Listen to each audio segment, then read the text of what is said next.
Copper Sun by Sharon Draper. Part 9, Amari. Chapter 37, Lost and Found. And lost. They stayed in the swamp until well after dark. No one pursued them. After listening carefully for the sound of dogs or hunters and hearing nothing but the burping of bullfrogs, Amari signaled that they should ease out of the mire. Suddenly, the children made their way to the edge of the swamp and collapsed on the relatively solid ground. Thick black mud covered them completely. It was even inside their ears. Nathan must have told his father he went in another direction, Polly whispered. He good man, Amari said in agreement. Amari, we got a wash, Tidbit piped up as he tried to scrape the mud off his arms. Amari smiled at the muddy boy. You look like little dirt balls, she teased. But rain be washing you soon, just wait. The rain began about an hour later, gentle at first, then hard enough to rinse off the mud and chill the children as well. It rained all night. I'd be so tired, Amari said, shivering as they stopped to eat some of the food Nathan had given them. She looked at her swollen feet and her insect-bitten legs. The others looked just as weary. But we got to use the dark to move. No one spoke much. Amari walked slowly and without much energy. Just before dawn, they reached the outskirts of Savannah, but they made a wide detour to avoid the populated areas. The rain finally stopped, and the warmth in the air felt wonderful. Do you think Nathan's father will look for us near Savannah? Polly asked. You wonder about Nathan or his father? Amari responded with a small smile. I don't think he betrayed us, Polly replied. He is not like his father. He be son of evil man, Amari told her, but then she added, evil man be father of good man. Polly looked thoughtful, then voiced the fear they all had been holding. What about Clay? She whispered. No one had an answer. As daylight approached, they looked for a place to rest for the day. Hush Puppy had a knack for finding huge overturned logs or shallow caves or even abandoned shacks for them each day. He led them this morning to a small wooden shack, not much bigger than an outhouse, hidden in a thick of trees. Its door, dangling on one hinge, had blown open, so the earthen floor was covered with leaves and animal droppings. It looks like it might have been a hunter's shelter, Polly observed. Amari looked carefully inside and outside the small building. It was clear that no one had been there for a long time. Safe for now, she stated. It was so small the three could barely sit down together, but they were grateful for shelter and a place to sleep, even if they had to do it sitting up. They shared some of the nuts and berries and tried to sleep. Hush Puppy curled up under a tree not far away. Amari dozed, then was startled awake by the rustling of leaves and the snapping of branches. Something or someone was approaching fast, and there was no time to hide. A furious-sounding voice bellowed, Patrick, I know you're in there, man. You can't hide from your responsibilities out here anymore. You're as useful as a lighthouse in a bog. If you don't get home and take care of your family, I swear I'll... Tidbit shrieked in alarm as the door flew open and a woman, dressed amazingly, all in buckskin, stared open-mouthed at the three children. Equally astonished, they stared right back. She was a large woman with ruddy cheeks and stony blue eyes. Thick ringlets of dark hair escaped her bonnet, which also seemed to be made of buckskin. What is this? Who be ye? What you done with my Patrick? Polly spoke up. We have not seen anyone, ma'am. She could not think of anything else to say. Amari and Tidbit cowered beneath the woman's gaze. Where y'all come from? The woman asked suspiciously. Savannah, ma'am. Amari hoped the woman couldn't sense Polly's lie. What y'all doing in Patrick's shed? Sleeping, ma'am, Polly answered, truthfully this time. The woman stared at them with eyes of thunder for a moment or two. Then she sat down heavily on the ground and doubled over with gales of laughter. Well, I'll be gobsmacked, she said between laughs. Sleeping, ma'am, she said in a tiny little voice, mimicking Polly. Y'all must be on the Aki. Runaways for sure. Am I right? Amari could see that Polly was unsure what to say. What we got here? 2 slaves and a... What you be, gal? Indentured servant, ma'am, Polly said quietly. The woman replied. You ever see a pothook, lass? By the hearth? Polly asked, confused. No, around your neck, the woman said. That'd be the punishment around these parts for runaways, indentured gals, and an iron collar with hooks on it. Oh, please, no, ma'am, Polly pleaded. Please, not that. The woman laughed again. You've no call to be scared of Fiona, child. I ain't going to turn you all in. I'm just telling you what the punishment be for runaway indentures. Punishment for runaway slaves be a lot worse now, she said, looking at Amari and Tidbit. Amari spoke softly. Who you be, ma'am? Me? I'm Fiona O'Reilly. My pa brought me this place from Ireland. Brought me to this place from Ireland when I was just a wee snip of a thing, about the age of that cub you be holding on to. He be yours? Amari started to say no, but then thought better of it. Yes, ma'am, he be mine. She pulled Tidbit close. Well, you can't stay here, none of you. My Patrick is a good man, but a hard man. A mite lazy, mind you. One who would rather be a hunting than clearing the fields for harvest, which I guess explains my clothes. He brings me skins and I make my clothes. I can sew a garment from anything. She looked down and laughed at her buckskins. Tidbit could not stop staring at this large, unusual woman. Your man kill many deer to make that dress for you? He said solemnly. Fiona erupted in laughter once more, smacking her large thigh with her hand as she chortled. Little one speaks true, but there be no telling what my Patrick might do if he finds you here. For sure he won't be a laughing. Well, we'll just be on our way then, ma'am, Polly said as she motioned to the others to gather their belongings to leave. We don't need any more trouble. It has been a long, hard journey. Savannah is only a half-day walk from here, Fiona said quietly. Methinks you not speak true before. Polly bowed her head and glanced at Amari. Her look seemed to say, trust her. We could use some help, ma'am, Polly admitted. Amari hoped they were doing the right thing. Fiona seemed to think for a minute, then said firmly, You're coming with me. Be quick about you now. She picked up the edge of her heavy skirt and hurried through the woods. Amari, Polly, and Tidbit had no choice but to follow the woman, who, in spite of her size, moved nimbly through the woods. Hush Puppy dashed after them. Fiona's home, larger than the cabin that Nathan and his father shared, sat neatly between several rows of corn and beans. Amari noticed small shacks off to the right, slave quarters, she knew. Fiona led them to the barn, which held 2 wagons, 3 horses, and numerous pieces of farm equipment. Climb into the back of that one and hide, she commanded, pointing to the smaller of the 2 wagons, until I think of what to do with you. You keep slaves here, missus? Amari asked meekly as Fiona bustled around the barn, muttering to herself. Of course, child, everybody has slaves. How do you think we handle this land? But my Patrick is a good man and does not mistreat his property. Our slaves like it here. Amari couldn't understand how the woman could see no wrong in owning slaves as long as they were well treated. Then why are you helping us? Polly asked. Fiona looked at her carefully and thought a moment. It's like this.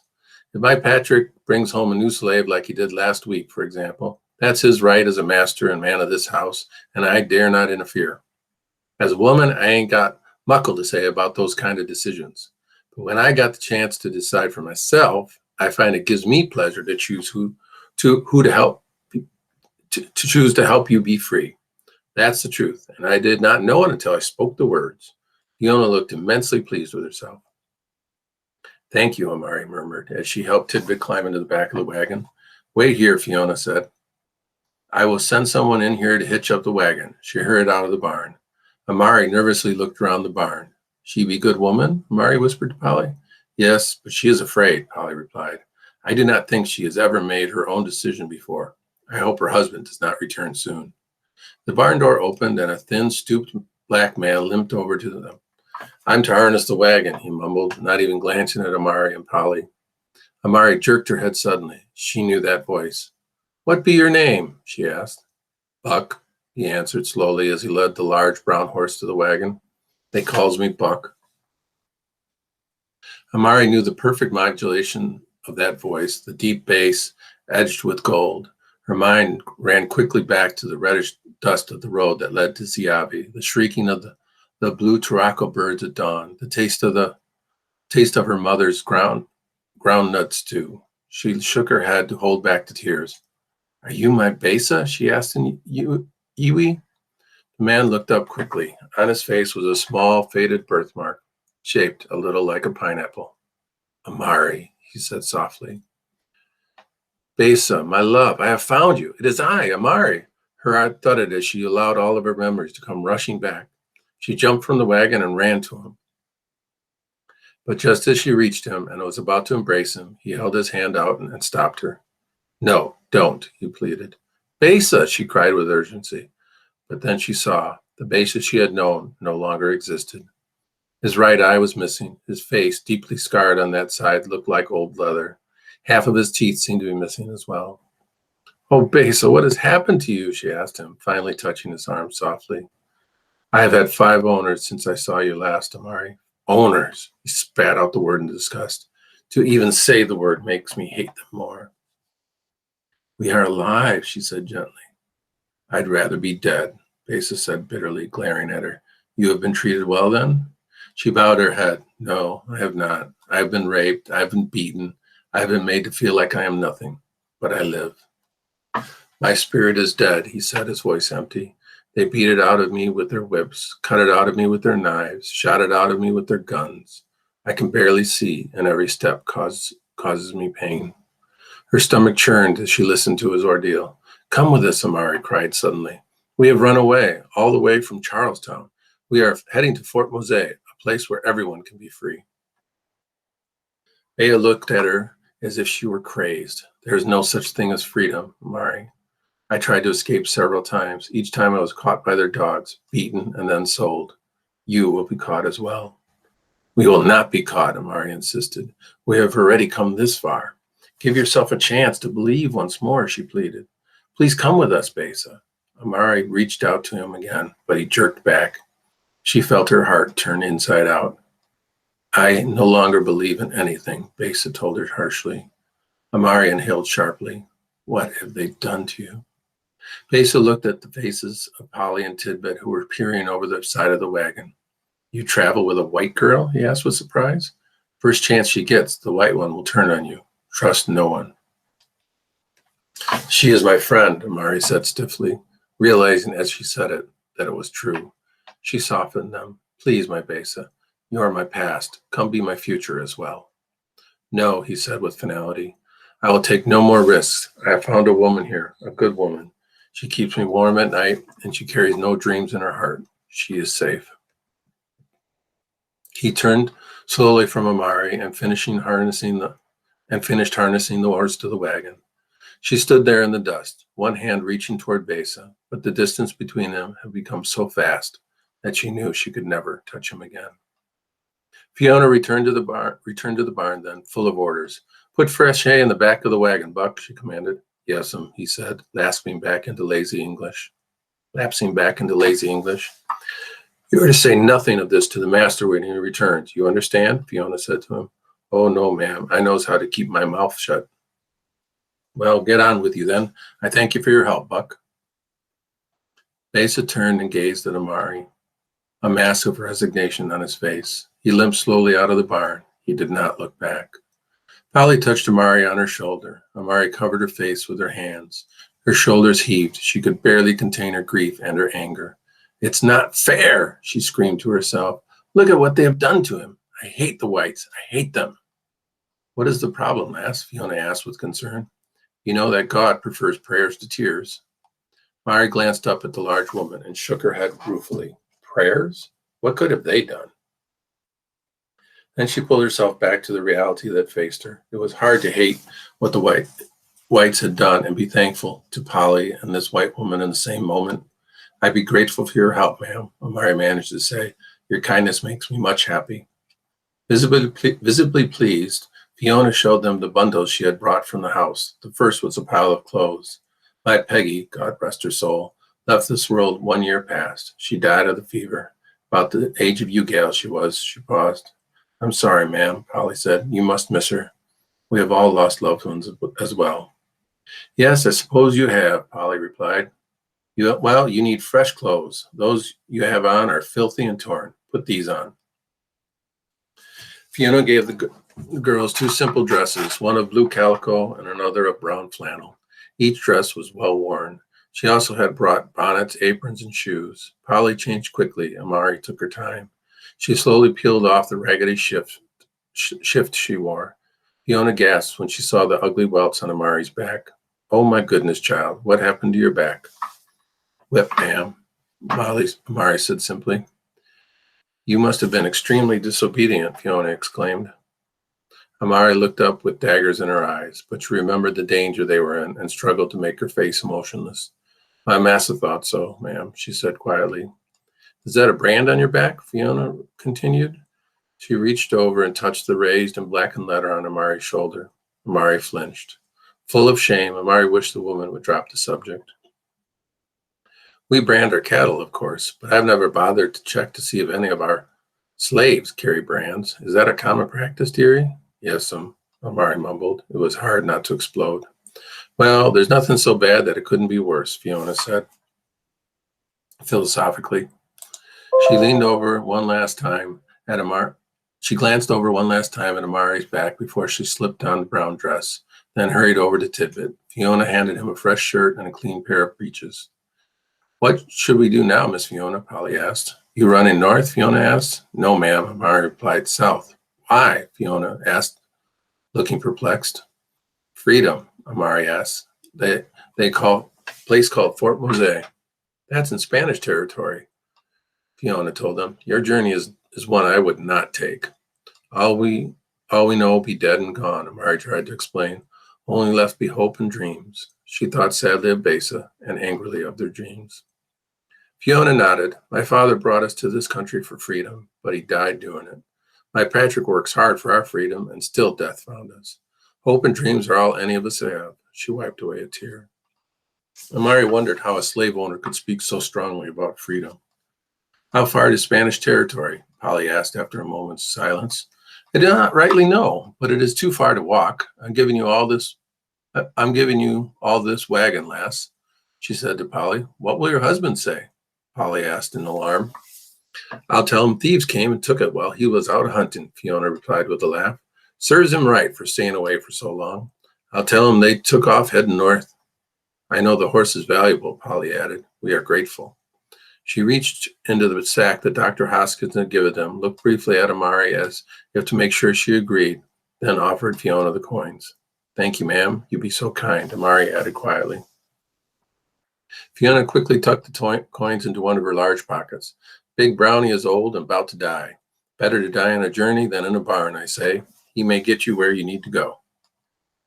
Tidbit ran to her and hugged her. You nice like my mama, soft like my mama. Fiona nodded and her eyes welled up.